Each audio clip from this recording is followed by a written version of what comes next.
प्रणाम मित्रों, मैं हूं विकास सक्सेना। सामाजिक एवं राजनीतिक घटनाओं के विश्लेषण के यूट्यूब चैनल चैतन्य में आपका स्वागत है।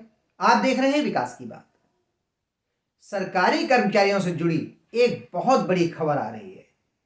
केंद्रीय सूचना एवं प्रसारण मंत्री अश्विनी वैष्णव ने पत्रकारों को बताया है कि केंद्रीय कैबिनेट ने 8वें वेतन आयोग के गठन को मंजूरी दे दी है। ये इतनी बड़ी खबर है जिसको लेकर काफी समय से कर्मचारी आंदोलन करने की फिराक में थे और वो लगातार सरकार पर यह दबाव बना रहे थे कि 8वें वेतन आयोग का गठन किया जाए। क्या है ये वेतन आयोग? इसको समझ लीजिए कि हर 10 साल पर वेतन आयोग का गठन किया जाता है और उसकी सिफारिशें लागू की जाती हैं। हर वेतन आयोग अपने जो सरकारी कर्मचारी हैं उनके वेतन और भत्तों को लेकर सिफारिशें करता है, उनके जो वेतनमान है उनका निर्धारण करता है, जिसके आधार पर सभी सरकारी कर्मचारियों के वेतन जो है उनका पुनर्निर्धारण होता है। पहला वेतन आयोग जनवरी 1946 में बनाया गया था, जिसकी सिफारिशें 1947 में लागू हुई। 1947 से लेकर वर्ष 2016 तक कुल 7 जो है वेतन आयोग बन चुके हैं। जो 7वां वेतन आयोग था उसका गठन किया था पूर्व प्रधानमंत्री मनमोहन सिंह जी ने 28 फरवरी 2014 को। इस वेतन आयोग ने अपनी सिफारिशें दी और उन सिफारिशों को सन 2016 से लागू किया वर्तमान प्रधानमंत्री नरेंद्र मोदी जी की सरकार ने।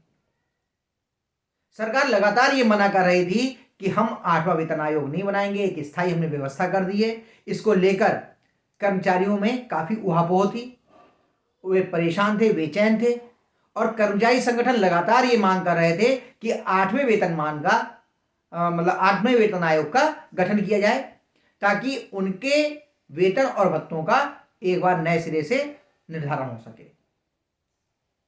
इन सब चीजों के बीच में आज अचानक केंद्रीय सूचना एवं प्रसारण मंत्री अश्विनी वैष्णव जी ने पत्रकारों के बीच आके इस बात का ऐलान किया है। मोदी सरकार ने 8वें वेतन आयोग के गठन का फैसला किया है। अब जल्दी ही 8वें वेतन आयोग का गठन हो जाएगा, वो अपनी सिफारिशें देगा, जिसके आधार पर जो है कर्मचारियों के वेतन और भत्तों का निर्धारण होगा। ये जो वर्तमान 7वां वेतन आयोग चल रहा है, इसकी सिफारिशें 31 दिसंबर 2025 तक के लिए हैं। जो नया वेतन आयोग आएगा उसकी सिफारिशें 1 जनवरी सन 2026 से लागू होंगी। जितने भी वेतनभोगी कर्मचारी हैं और पेंशनर्स हैं, जिन्हें पेंशन मिल रही है, सेवानिवृत्त हो चुके हैं, उनके वेतन में अच्छा खासा वृद्धि होने की उम्मीद है इस 8वें वेतन आयोग के बाद में। तो ये नई खबर आई थी, एकदम अभी टीवी पे फ्लैश हो रही थी, तो मैंने कहा आइए आपके लिए इस बात की सूचना दे दूं कि कर्मचारियों के लिए खुशी की बात है, वो लोग इस चीज़ को लेकर के खुशियाँ मना सकते हैं।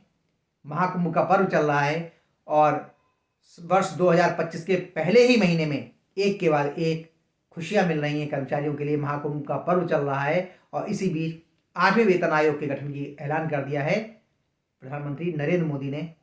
तो जो एक उनके ऊपर ये छाप लगती जा रही थी केंद्र सरकार के ऊपर कि वो कर्मचारी विरोधी है, 8वें वेतन आयोग का गठन नहीं कर रही है, महंगाई भत्ते में बहुत कम बढ़ोतरी हो रही है, इसको लेकर के जो आरोप लग रहे थे, मेरे ख्याल से 8वें वेतन आयोग के गठन की घोषणा के बाद में उन आरोपों से केंद्र सरकार थोड़ी सी मुक्त होगी।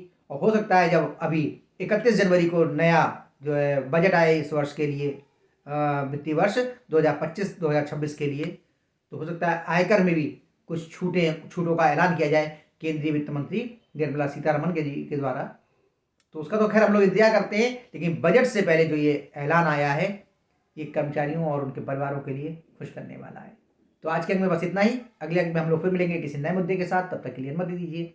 आपसे अनुरोध है कि अगर आपको ये वीडियो पसंद आया हो तो इसे लाइक कीजिए, शेयर कीजिए और हाँ, अगर इस चैनल पर आप नए हैं तो आपसे ये भी अनुरोध है कि इस चैनल को सब्सक्राइब करने के बाद नोटिफिकेशन का बेल आइकन जरूर दबाइए। धन्यवाद, प्रणाम।